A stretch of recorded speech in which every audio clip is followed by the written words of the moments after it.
it's not necessarily a bigger issue now. It's just that we talk about it more. That's kind of like a fallback that a lot of people say. Like when I was a kid, this wasn't a thing. Now everyone's depressed. Well, it's not that simple. And the data tells us a very different story. I mean, basically, we have 44% of high school students say they have persistent feelings of sadness and hopelessness. So it used to be, and that's in 2021. In 2009, so not even that long ago, it was around 26%. So essentially, we're doubling each decade.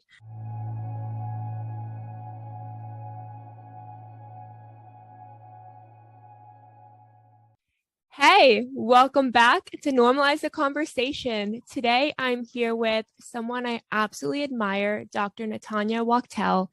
She's the co-founder of Evermore, an empathy AI-powered platform that serves as an interactive game theory-powered mental wellness guide that has actually been featured in Netflix, The Social Dilemma, and will also be in the series follow-up, The Changemakers. Dr. Wachtel is also the founder of New Solutions Network, a group of strategic consultancy practices to help life science companies design more strategic and customer-centric solutions, leveraging the intersection of technology and behavioral science. It is an absolute pleasure to have you on today, Natanya. Thank you so much for joining me. How are you really? I'm great. Thank you. That's quite a big introduction, and the feeling is absolutely mutual. I am so glad to be here speaking with you today, and so excited to just be in your orbit for all the wonderful things that you're doing and all the lives that you're affecting with positive change. You are so sweet. Since the day we connected, you've actually been one of the most kind-hearted, supportive people that I've ever encountered. So I really want to thank you. And today you sent me over, we actually changed our topic like 10 minutes ago for everyone listening. You sent me over this amazing document full of information to focus on this teen mental health crisis, which I just don't think is a conversation we have enough. People kind of minimize it, right? We talk about how teens are just dramatic, they're hormonal, they're going to outgrow it. We just got to let them act the way they will. And we're not putting enough attention and support toward it. So I'm very excited to have this conversation with you. I mean, this is the highest level of teenage sadness ever recorded.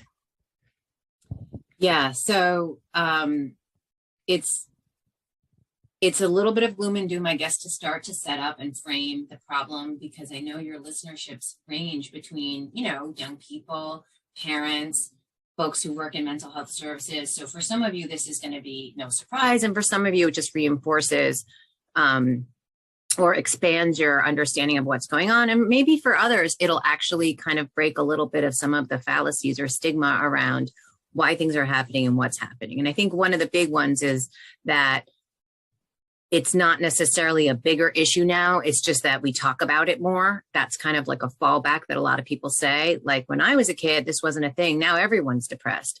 Well, it's not that simple. And the data tells us a very different story. I mean, basically, we have 44% of high school students say they have persistent feelings of sadness and hopelessness.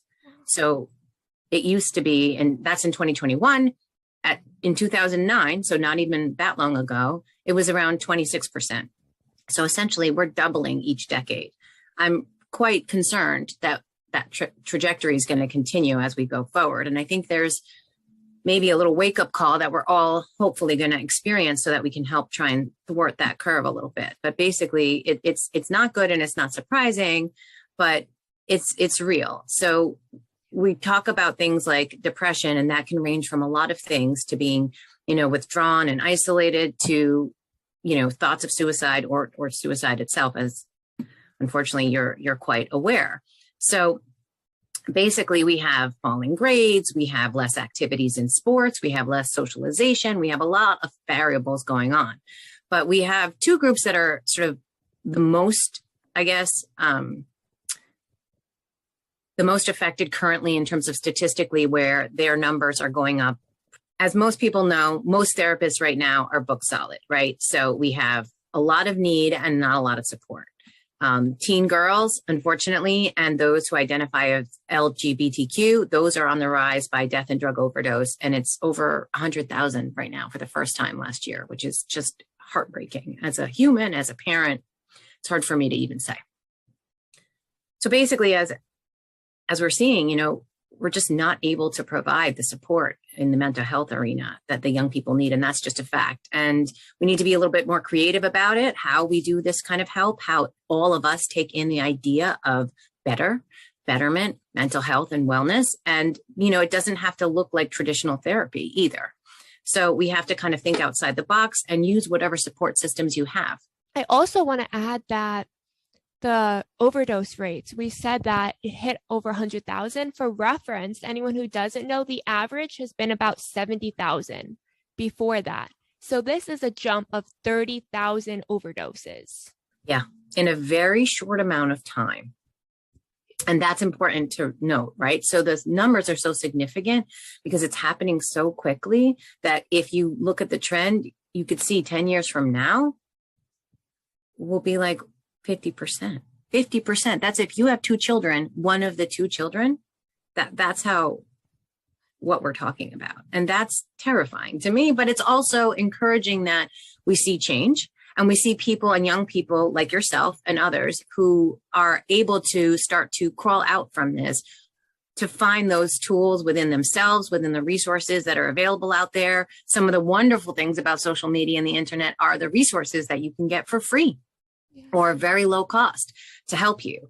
And I know that we talked about before the call started, some people listening to this today might not be in the place to sort of pick up and take up all of the things we might suggest or recommend in terms of getting a little bit closer to feeling good or better. But, if you can show up today and listen and take in just a little bit and take one baby step towards shifting your mindset just slightly towards a belief in there is something better for me. That's enough. That's step one. That's day one. Exactly. And to that point, I know what it's like to be in that place where you're not ready to take that step, where you're terrified, where you don't know if you're worthy or if you deserve it or what's going to happen. What if you fail? And if all you do today is genuinely get out of bed or turn on a podcast or listen to some music that makes you smile for a brief second, if you just do one thing, please celebrate and honor that, because those baby steps help you get to that point where you can shift your mindset into a belief in yourself and in your future and all that you have going for you. Yeah. I mean, if you think of anybody that you admire, an athlete, a singer, a YouTube star, a TikTok dancer, whatever, anybody of any kind of profession, someone in your family, the things that you admire about them, whether it's their achievements or their talents, even if it feels like it was some natural talent that they came out of the womb doing, that's not how it happened, right? It all comes from these small steps that ultimately build upon each other. It's kind of corny, but it's really true. And at the end of the day, we all have the same kind of equipment. And this equipment is based on electrical signaling. And a way to help guide that signaling towards the positive are these sort of little bits of positivity in some way. And they don't all mean that you're smiling and laughing all day. It can be just exactly what you said, Fran, just a little nudge towards, let me try. It's worth it. It's worth it to try and just do something. And that's okay. And that's okay. Maybe that something is getting out of the bed and taking a shower that day. Maybe it's calling up a friend. And that's okay. So we all are starting from a different place. The thing that I hope to convey to anyone who is listening is that from the bottom of my heart and soul, and from all of us involved in this project with you, Fran, that you matter. And everyone matters. It's a miracle that we're here. We're basically living on a swirling rock under a fiery sun. And it's a miracle that we even exist, right? So let's take today as a gift if we can. And it's just something that isn't so easy to do all the time. And there's a couple reasons why. And so I wanted to also see if we could talk about some of those reasons that it's so hard and some of the misconceptions that many people, especially some of the older generations, have about why this is happening. we definitely need to jump into these fallacies and misconceptions because there's so much misinformation out there due to a lack of conversation, a lack of awareness, a lack of education. I mean, from your generation, did you guys ever talk about mental health in school or grow up speaking about mental health? No, there's quite a stigma. It was really seen as something that's wrong with you and a weakness. I'd say it's also traditionally gendered around the traditional gender norms for male and female in terms of, I think, for young boys and men or those who identified as such, because we didn't actually have a lot of different terminology back then. So I will stay within those sort of traditional labels to say, you're not supposed to cry. You're not supposed to have feelings. That's what men and boys were socialized to do. So if they had those concerns or anxious feelings, it was really not okay to express. And that was within your peer group, usually within your family, even within, the opposite gender. So that's something that's gotten a little better, but it's not great. Essentially, sadness and hopelessness have increased for every race, for straight and gay teens, for teens who say they never had sex, for those who said they have. Whether you are, any religion, it's really up. And unfortunately, it's in all 50 states and the District of Columbia. And within that, why that is, one of the big fallacies or big areas that some people dismiss these statistics is that they say, well, I think you said it in the beginning, Fran, well, teens are just being teens and they're just being badly and they have to work it out. And the data shows us that's actually kind of, changing. I mean, basically, drinking and driving is actually incredibly down from the 1990s, right? It's almost 50% less than it was in the 1990s, which is when I went to school. So fighting is down up to 50%. And sex under age of 13 is down more than 70%. And bullying is even down. LGBTQ acceptance is actually across the board, on average, again, up. So there's actually some of those things there that kind of conflate each other around these excuses. And the second thing is around this sort of dismissing teen angst and moodiness as being just sort of a rite of passage, part of growing up, right? So it's really, that's the thing we were saying before, oh, well, it's just that now people are talking about it, or parents are more obsessing over their kids, so they just make a big deal out of nothing. But there are objective measures of anxiety and depression, eating disorders, self-harming behaviors, and suicide, and those are up over the past decade, without a doubt, controlling for, all the other variables we talked about. So, we have a lot more ER visits. We have a lot more, inpatient treatment facility. We have a lot more school absenteeism. That doesn't account for it just being talked about more. Yeah. And essentially the last one is kind of the obvious, but over-indexed thing is COVID. So not just, COVID as a concept, but specifically lockdown, and then, sort of the lingering effects.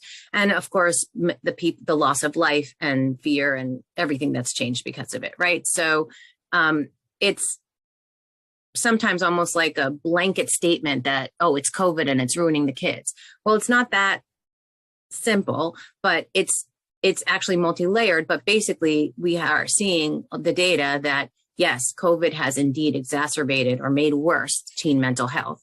And that's actually significantly contributing, but it's not the only factor. These misconceptions are so common and, again, not talked about enough. I mean, I had no idea that school bullying was down. Genuinely no idea, because we talk about the rise in bullying. And where bullying has, I think, risen is social media. And although people are still bullying, it's not where it was, like you said, back in the 90s. So that can't be the only thing we're focused on and saying, well, that's just going to work itself out. Teens being moody, they're going to figure it out. They're going to grow out of it. We can't just say, oh, well, now that COVID's getting to a place where it's over, we're not in lockdowns anymore, that everything's going to be okay. We need to be having these conversations and figure out what is propelling the rates of depression among teens. Yeah. And so there's a lot of, data today, and this is sort of a compilation with my lens, but, have the data if anyone wants, references and things like that afterwards. But basically, there are sort of 4 key drivers, we think, and all of them in and of themselves are not horrible or the worst or it's all or nothing, but it's important to look at the why and the how each of these drivers may affect you personally or your children if you're a parent, or your patients if you're in the mental wellness space, and really what we can do about them. So the obvious one is social media. But again, that analogy about, in doses is really what's important here. So there was some studies that looked at why there was this like monumental rise in incidence in sadness and anxiety in 2012. And what they found was that there was also a correlation that in 2012, there was about a big statistical change in how many young people had smartphones and social media. So it was actually past the 50% mark. So at that point, it's when most, if you will, the majority of young people were on social media. But why? What does it mean? Is it just being there? No, it's not like rat poison, which is toxic to everyone. It's sort of this mildly addictive substance, right? It can enhance some social situations, but it can lead to dependency and depression. So that's the thing. It's where is that line for you might be different than me, than someone else. And that's kind of why this is not so simple, but it doesn't mean it's not conquerable. As a parent, what do you think is your biggest fear, maybe hearing how social media, and we've seen this rise in 2012 and it impacted depression? My fear is that social media gives you a sense, literally in the name, of being social, which connotes positive things like, a date, a party, a hangout with friends. And it kind of does feel like that. You're sharing photos, you're sharing ideas, songs, dances, you're expressing yourself, whatever you're doing and however you're using it for. And I'm assuming we're talking about people who go there for collaborative reasons, not to troll people, right? So,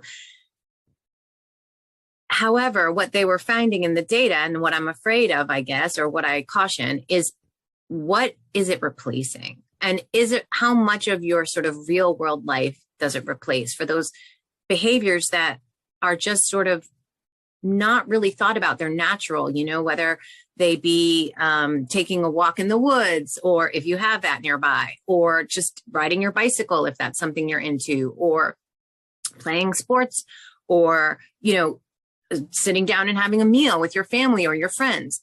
Everyone's home life is different. Not everyone has a really great home life and good family interaction. So for everyone, it's different.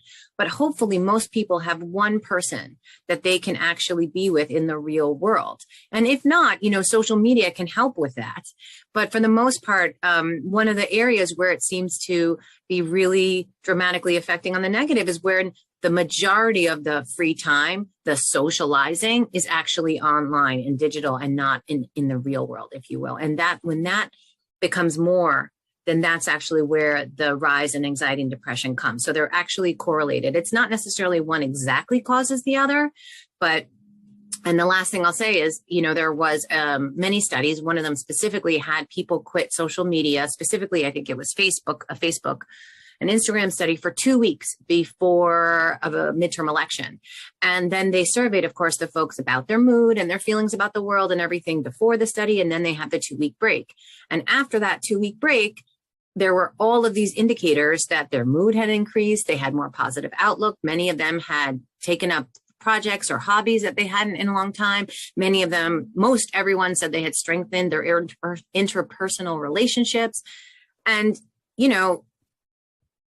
it's sort of like, well, yeah, duh, social media is bad. I mean, that it's more than that, though. So it's finding that balance where it's not necessarily dominating all of your free time is probably step one. Exactly. And to your point of when people disconnected from social media before the election, how it impacted their mood, social media can be so great because of the news and being able to keep us connected. Because I don't know many young people who actually turn on the news. I don't know anyone in my generation who actually sits in front of the TV and turns on CNN or Fox or whatever news channels there are. Instead, they're scrolling on social media and finding out what's happening in the world. So it can be really great to stay in touch and informed and not be ignorant toward what is happening. However, when you open Twitter, for example, and all you see is everything bad that's happening in the world, and you're scrolling and people are fighting, it can be very detrimental and depressing. I know when I open Twitter, I'm definitely not in as good of a mood when I close it. I'm like, wow, someone's being indicted, someone's in war, people are being canceled. I mean, it's nonstop 24/7. And because everyone is taking opposing stands now, it's hard to figure out what is right, what is true, what is not true, and where the middle lines are and what you should believe. And it makes me personally question my beliefs sometimes because I'm not 100% sure who's right. And there's so much opposing information out there. It can be really hard. And not to say that social media is completely toxic for everyone and damaging for everyone, but it can be difficult to know who you are in the midst of all this opposition. Yeah, and a lot of this is happening when you're alone, right? And so to be clear, also, like aloneness isn't the same as loneliness, and loneliness isn't the same as depression. But the more alone, especially with smartphone use you are, and the more loneliness from like school closing or just not having those social experiences, those combine to push up sadness, right? And so that's that's an introvert or extrovert. That's, any ethnicity, any gender, any proclivity. It's really the same. That's sort of a universal human condition. And then at the same time, as you said, the world is stressful and there's more news than ever at your fingertips. And whether you get your news from Twitter or TikTok or Fox or NBC or Reuters or whatever it is, right? It's unfortunately overwhelmingly negative, and negative sensational news is what makes news. So the news, whether it's mainstream or even small side ones, they are incentivized to make sensational headlines and draw attention to all the horrific, terrible things, because part of that is the stopping power of going, oh, wow, what is that? Right? Then you're a reader, you're engaged, they've done their job. That's the news. It could be as unbiased as possible. That doesn't mean it's still negative. However, most of us want to be relatively informed. So it's going back to the thing about balance, right? So I'm not necessarily personally advocating, don't look at the news ever because it's going to make you upset. Okay. Well, we can talk about, what you can do about that in just a minute. But I also want to say something about the way that there's a difference in the way our brains are developed in different parts in life stages. And when we are younger, a lot of times these external stress forces are unconsciously taken within ourselves. So for example, you internalize that stress in a different way when you're younger because you're still in an input phase, just like as young children are learning language and looking at their parents and how they speak to form their own language and how they speak and how they look at the world. It's the same, and it continues through young adulthood. It's around 24 that starts to kind of shift. So you're basically taking in fear, trauma, stress, hopelessness on a daily basis from the world around you. And it goes inside and your brain starts to process that as this is what real is. This is what life is. And that's sort of automatic. So it's a part just sort of recognizing that and catching that as maybe one little part of that. And we have, an amazing thing that's happening. I feel that, Gen X and Gen Z and Gen Alpha and millennials are actually talking about finances and climate change and pandemics and all of these things, but they're trying to affect change, with activism and caring about things that maybe years ago, quite frankly, I didn't really think about elections and politics until I was able to vote. And even then, I kind of just knew a little bit about the candidates because it wasn't something that was what my peers did, or even was something I had access to the information. So it was kind of like we were sheltered from those worries. And it becomes a pile-on effect, right? So we come out of the pandemic, we're in war. Every day there's something else happening, and it kind of gives you this gloomy narrative, which can form how you see the world. And that's really important to recognize that you're not imagining it, but it's also not the only way to see the world. That is so powerful, that this is forming how we view the world. a lot of people are growing up thinking the world is just dangerous and out to get them and hates them and working against them. And it may be true in some aspects that there may be people who are working against you, who are mean, who have so much hate. However, that's not the entire world. There are so many people, so many groups fighting for you, who believe in you, who support you. So recognizing that and changing that mindset that not everything is always going to be bad, that there is some bad, but there's also some good. And being able to find that balance and recognize it can change that perspective of kind of just utter sadness and defeat at a young age. Yeah, absolutely. And then, that kind of, I think, leads into the fourth area, which has to do with modern parenting and how it's changed. And again, it's coming from a place of love and sort of this child first idea. As a Gen Xer, I'll say that it wasn't common for parents to ask their kids how they're feeling or to be in tune with that, or that even being sort of a conversation that was had. It was very rare. It was often marginalized or made fun of or called like, that's what hippies do and that kind of thing. It was really, I'm the parent, listen to me, do what I say, do a good job or else, don't get in trouble, don't do this or else, that kind of thing. And I'm not judging that. I'm just saying that was sort of the cultural norm. And it's now evolved a little bit where there is almost a hyper focus on parenting in such a way that your child is protected from all the harms in the world, the child in the bubble. And this anxiousness about the world that started to be magnified with the internet when there's more access to information and more access to that gloom and doom news, that they started to want to protect. There's also, resource constraints that start to come out in terms of getting into certain schools, whether they be private schools in lower education or in college. More people than ever are going to universities, and there aren't necessarily those exponential number of more spots. So the same college application process for any kind of school, whether it's an Ivy League school, a state school, even community colleges, right? You have more people trying, just volume trying to go. So it gets more competitive. So you have, especially among the middle class and the upper middle class, a big effort from it's again sort of been in comedy, sometimes even before they're born, of this competitive, my kid has to be the best and I want to remove all the obstacles for them. But what that actually does oftentimes is take away their ability to develop resilience and to work through problems and have failures and accept them and learn from them. And so again, it comes from a place of love, but actually it's kind of crippling in some ways what their kids can actually take on, because you can't shelter them from the world and their experience and their feelings. Absolutely. When it comes to sheltering, my parents are definitely guilty of that. I mean, I wasn't allowed to watch Nickelodeon. So it is about protecting, about making sure that we have every opportunity available to us. My dad and my mom will do anything to make sure that my brother and I are prepared for life and that we have resources at our disposal. But it can also be very hard for us to grow and to learn and to be okay with failure. My biggest fear is failing because I never had to as a child. I never had to worry. If I was struggling in a class, I had a private tutor.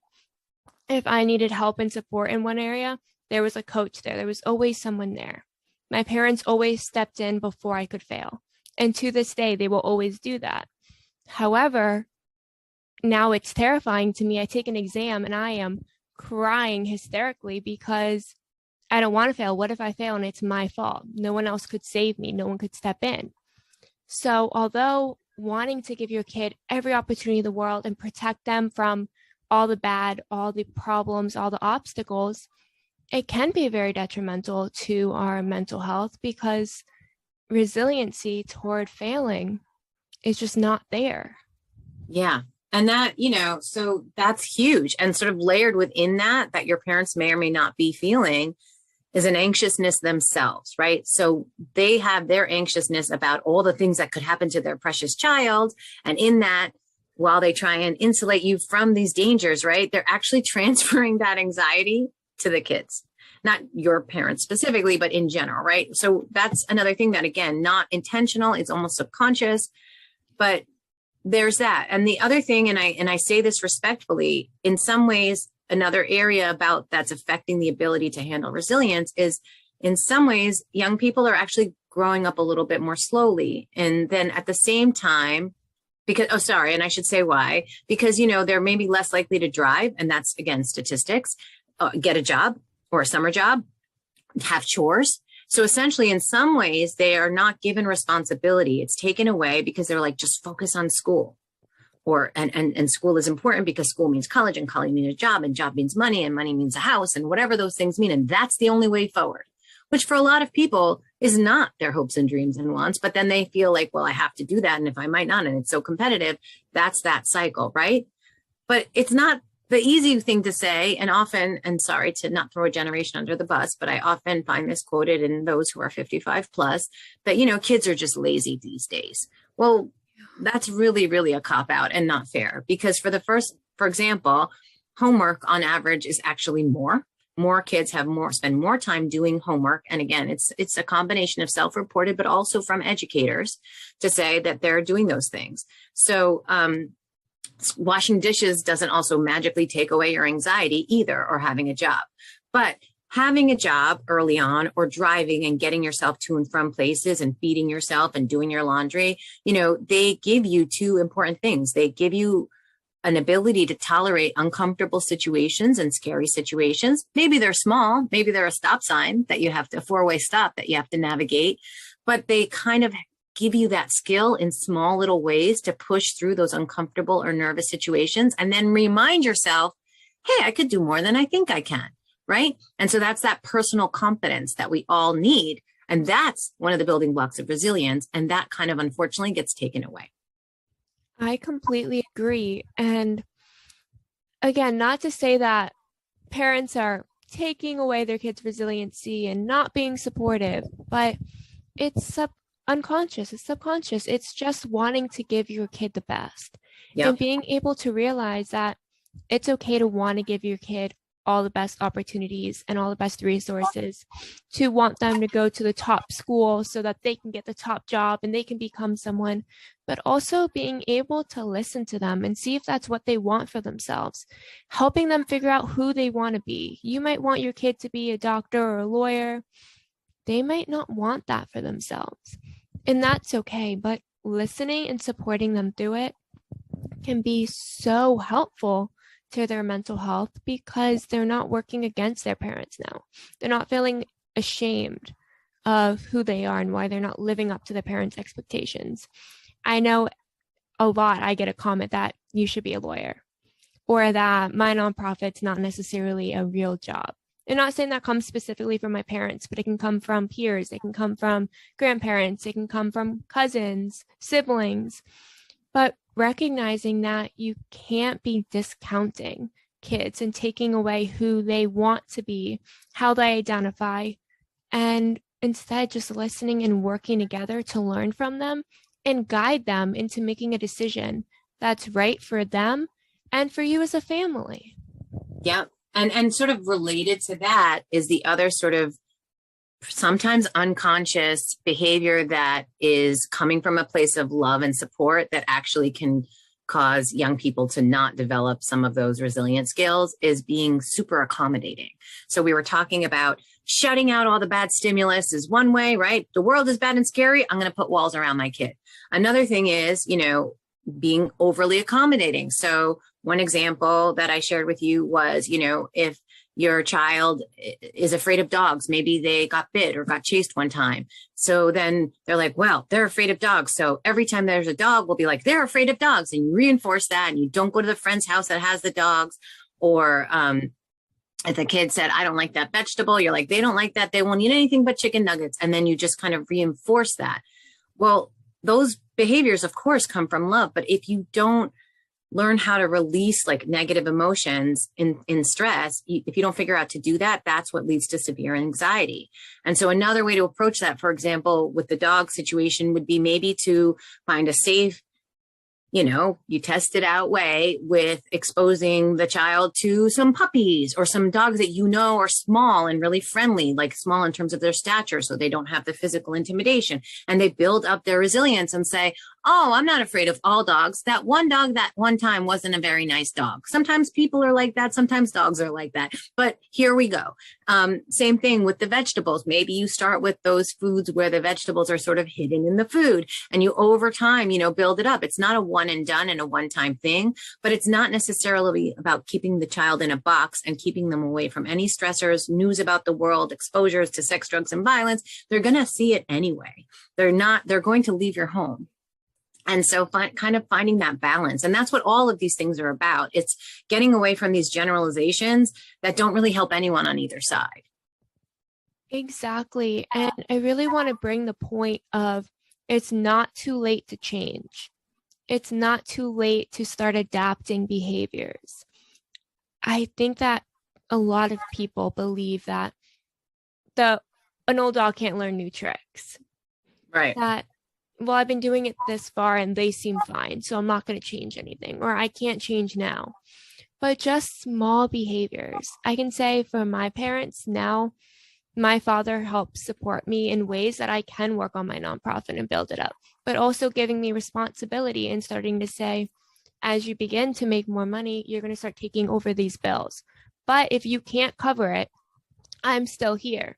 However, let's start working more toward independence. My mom will sit with me for hours and help me organize a binder if I need it. So they're still there. They're guiding me, giving me tools, but giving me more independence, allowing me to start to learn and to grow. And maybe they do take away that piece of failure, which definitely helps alleviate my anxiety, but also knowing that it's okay to fail and kind of giving me that pep talk that I'm going to fail eventually. I may have made it this far without failing, but eventually you can't get an A in every class. Eventually you can't pass every test, and that's okay. Yeah, absolutely. And sharing their own failures too. That's the other thing about the perfect parent thing, and the because I said so, and sort of being a little bit more human in yourself. And knowing that, even the Harvard graduates will tell you that when they applied, nobody asked them for their third grade transcript. Like some things are okay and you go past them, and in the scope of your life, they don't really matter anymore. And it's just the experience. And, I want to balance the thing I said about the kids, about young people not growing up as quickly. And that was in terms of things like certain areas of responsibility, like driving and jobs and independence. But in other ways, the younger generations, yours and Gen Alpha, are growing up a lot faster because of that news that we talked about and what you're exposed to. So, the bullying, like you said, the threatening, the conversations about mental health, even coming to the surface, knowing someone who tried to harm themselves, the global problems that are in the news, active shooters drills and school shootings, and all the things that you have to think about that are incredibly intense and overwhelming at a very young age. Kindergartners hiding under their desk for an active shooter. As a parent, it's heartbreaking. And I don't want to get emotional, but it's heartbreaking that those concepts have to be taught. And what does that mean? Somebody might want to kill me. You know what I mean? Like when you're 5, like we didn't have to think about those things. So it's kind of this weird thing where in some ways the growth and development and maturity is thwarted, and in other ways it's extremely accelerated, and you're still one person navigating this world. Exactly. So like there's some, we talked about a lot of things that can help, and for everyone they look very different. And some of the basic simple things that can kind of work for anyone, regardless of your socioeconomic status, of your race, gender, creed, orientation, is called support mapping. And it's basically a way to actually, write down, because sometimes when you write it, you commit and you memorize it and you connect with it better, but to write down in some way, and it could be or text down or copy down or draw, however works for you, but essentially to commit to some lasting source, a little map, a little bit that helps you identify like what people, places and spaces are supportive to you. And it doesn't have to be in any way a kind of a therapist or a parent or even a friend. It could be someone that casually, like someone, if you have, your nails done, or if you go and you have a trainer for your sports or whatever it may be, someone that you felt was kind and genuine. that could be your support network person. And it doesn't mean that you're necessarily going to just open a vein and tell them everything about every problem that you have, but it does mean that it's a reminder that they make you feel good and that you matter. And that's why it's worth trying one more nudge, today. And then maybe one more nudge tomorrow. When you don't feel it, maybe you reach out to them. Maybe you pop in and say hi.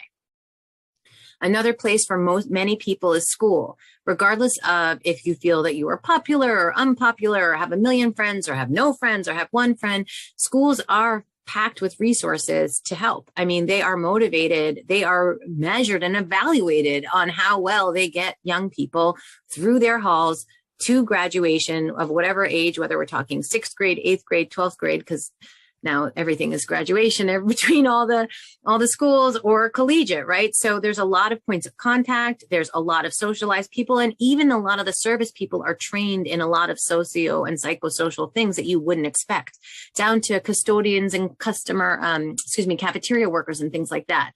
So really, it can be anyone that's in your support network. And I'm sure if everyone is really honest with themselves, they can find one person that one time gave them a smile or an attaboy or something of encouragement that made them feel like that. And so that's kind of where you need to start. And remember that feeling that it gave you and start with that.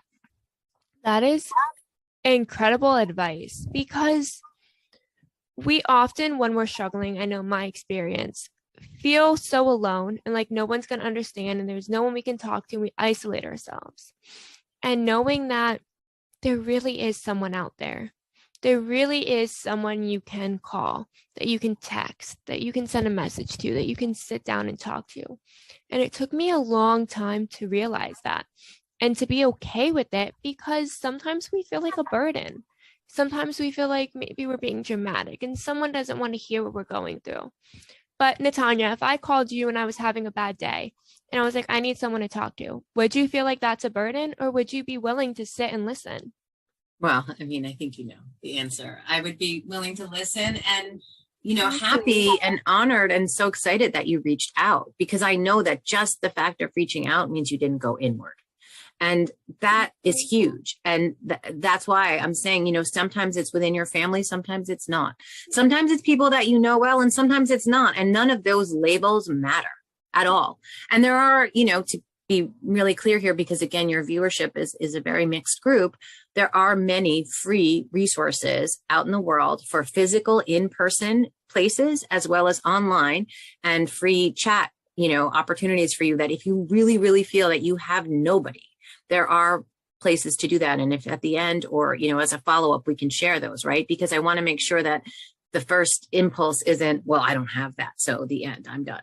And just to make sure that's said. But, there's a couple things that, again, they're sort of cliched and corny, but they're shown to work, some things that all of us can do. And I just want to say, all of this resilience talk and empowerment is kind of like any other training, any other muscle development. And it's not going to just stay there because you did it the one time, right? You don't go to the regular gym if you're that kind of person who does that and you get in shape, right? And you get in shape and you say, okay, I'm in shape now. The end, I'm done, and it doesn't work like that. That doesn't mean you don't get to take days off. It doesn't mean sometimes you don't eat cake. It means that, it's a balance, but it's something you have to work at. So there's some easy other things I just wanted to bring up really quick besides the support network that you can do for within yourself. And again, you can do them all, you can do some, you can do none, but most importantly, it's just to do it and maybe try something different so that you feel like there are things that you do that don't feel like effort. Right? So one of the obvious ones is reading, and reading is not for everyone. So reading, or I should say, or listening to audiobooks or watching YouTubes that are around, for lack of a better word, self-help. So they may be by clinicians, therapists, empowerment coaches. It doesn't really matter, as long as there's a positive message that you find some piece that resonates with you. That's worth it. Keep doing it. Maybe it's Fran's workbook. We need to take the tools into our lives and try. And maybe you don't pick it up every day, but every little bit that you expose yourself to actually affects this electric box into thinking that those things are important. And it will help reinforce the undercurrent, the language that's sort of behind your consciousness around who am I, what matters, what's important, what can I do? Another area that, again, just a few generations ago, especially in the Western culture in the US, meditating. So meditating, most people that I've talked to about it say, especially if they're older than you, Fran, and some of your listeners, it doesn't work for me. I can't do that, because they think meditating means you sit quietly for hours and you don't have any thoughts. Well, it's not that.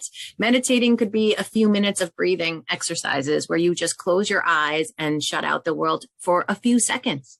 It's as long as you need it to be. But doing that reset, being sort of present in the moment, even a few minutes a day, best advice, if it can be, right when you wake up, that time right between when you're sort of sleeping and awake, before you look at your phone, before you do anything like that, and just give your body a moment to kind of come together and remind yourself, give yourself a mantra, a statement, a corny thing that you might not want to say out loud to anyone, but your own cheerleader statement, if you will.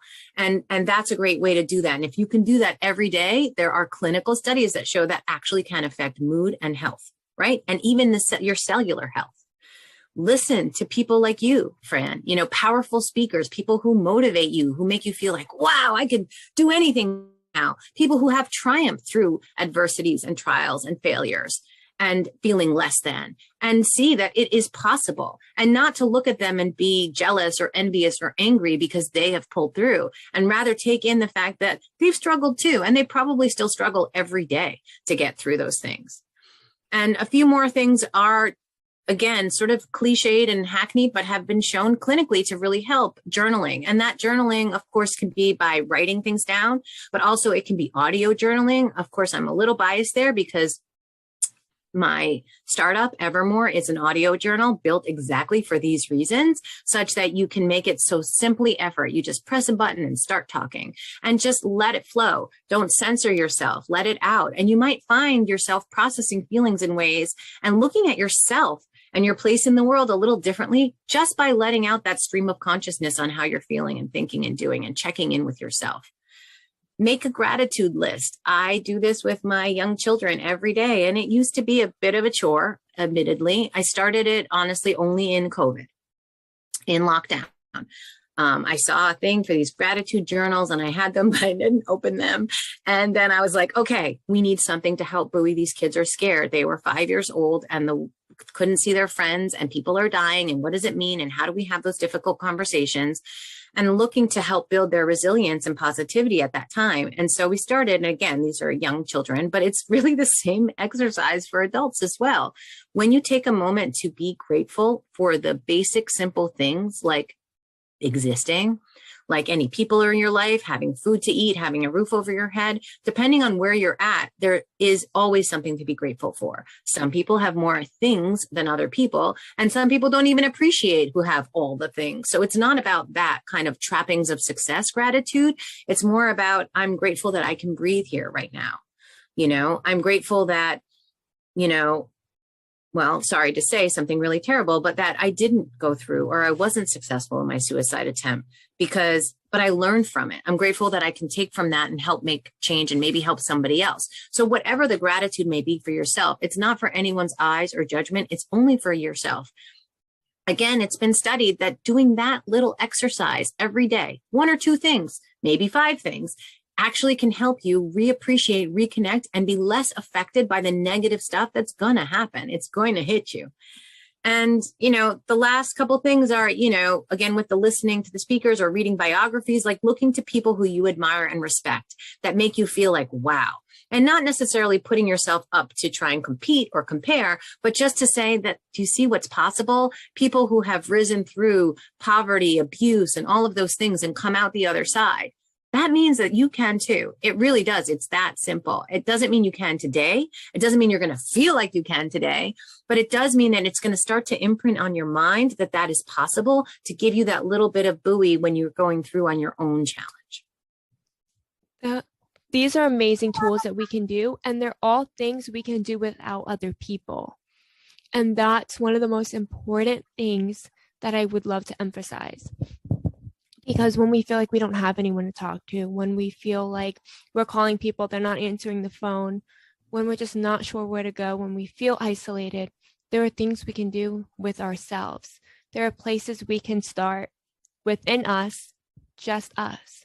If you have a phone, putting on a podcast, a meditation app, just closing your eyes and breathing, grabbing a piece of paper and writing things down, creating affirmations, maybe putting it on a sticky note and putting it on your mirror.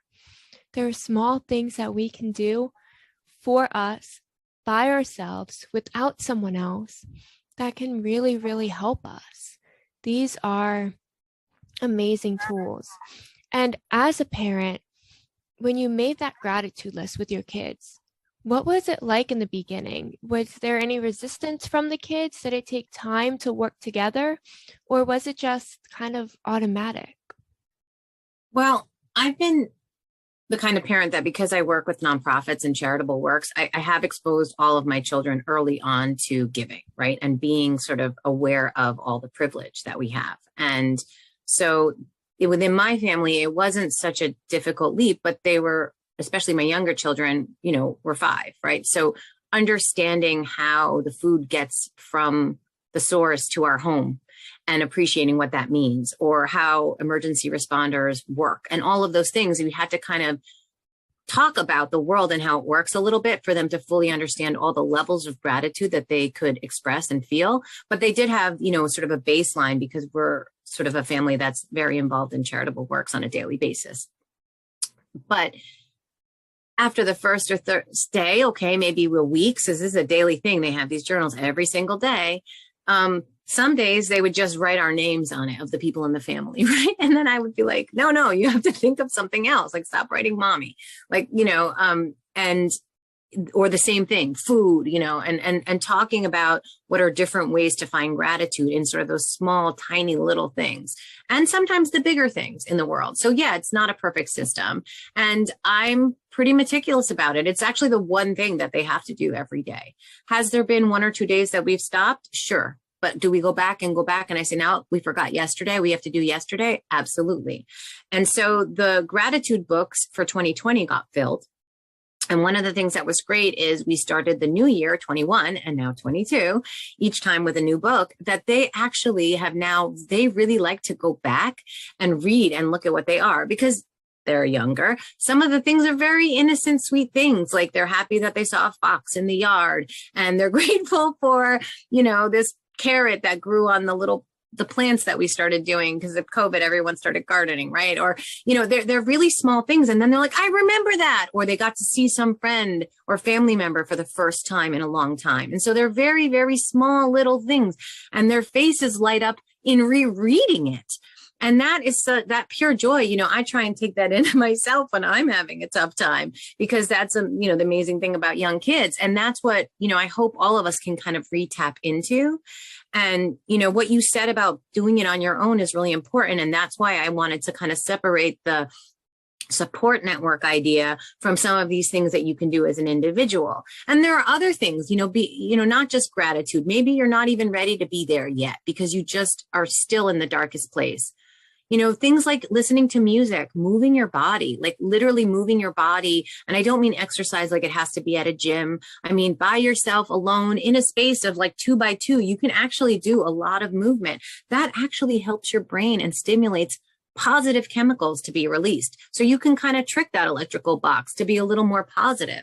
And again, I just want to also be clear, for those people who have been recommended or are taking medication, this is not to say that's bad or wrong or doesn't work or doesn't help. Really, that's kind of a separate thing that for an individual might be the thing that they need. So these are just supplemental things that anybody can do and work for all people. And I just want to also make that disclaimer.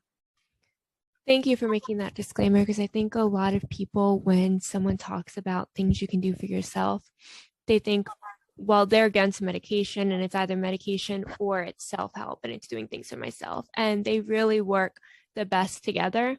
And if you need medication, you've worked with a doctor and you found that's the best option for you, like I have with myself, knowing that there's other things you can do as well, that you don't have to rely on just one thing. And Natanya, you've been absolutely amazing, tying it back to what we said in the beginning, that the world can be a very scary place with all the access to information that we have, and our minds can grow up feeling this gloom. But doing small things like that gratitude journal, like listening to podcasts or music or things that make you smile, breathing exercises, these are all ways that we can help combat that fear that so many of us are developing. Before we wrap up, what is one last piece of advice that you want to share?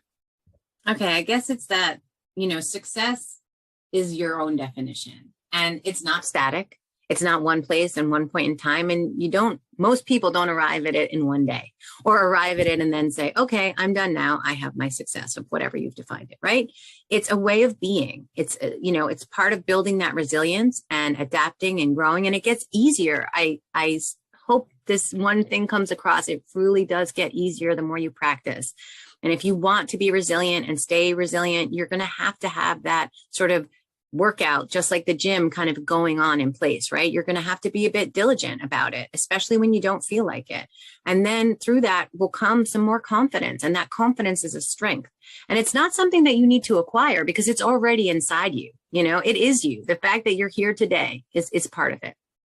You're actually born with all the confidence and self-esteem that you need, right? Like little kids, they think they can do anything. And then we start to lose that, right? So you kind of want to tap into that early stage. I can be anything. I want to be a fireman or a fire truck or whatever little kids say that they want. And they believe that they can. And they don't think about the fact of, well, I'm a girl or my mom wants me to be a doctor or a lawyer. They just think I like fire trucks and I like to putting out fires. So great. Whatever that is, that energy behind that, that's what you want to tap into, right? And kind of catching yourself when you are in those negative self-talk moments, right? So not, I can't, I'm not, I screwed up, but sort of like, well, I learned this, or that was a teaching moment, and kind of reframing your language and how you see those sort of failures as teachable moments for yourself to build upon, or what you want to do differently next time. And it's kind of like take away a lot of that fear and judgment and doubt and take them away as a truth. They're just a mental construct of how you see the situation. So basically, you're perfect the way you are, right? You're you. There's no wrong way to be you. And if you're trying to be somebody else, you're going to have a hard time because that's not you. So, take a deep breath, clear your mind, and just recognize that you are here for a reason, all of us, and we are better together. There you have it. Amazing advice from Dr. Natanya Wachtel. You have been absolutely amazing today. How can people learn more about your app, Evermore? Well, it's available in the App Store. It's EVRMORE. And you can, I'm on social media. There are ways to get in touch. I'm happy. We also have a lot of programs for young people to get involved with our app because we're in early stages of launch to give feedback, create content, all kinds of things. So if you want to learn more, get involved in ways to help other people or just learn about yourself, we can probably share contact information, and I'm happy to receive you.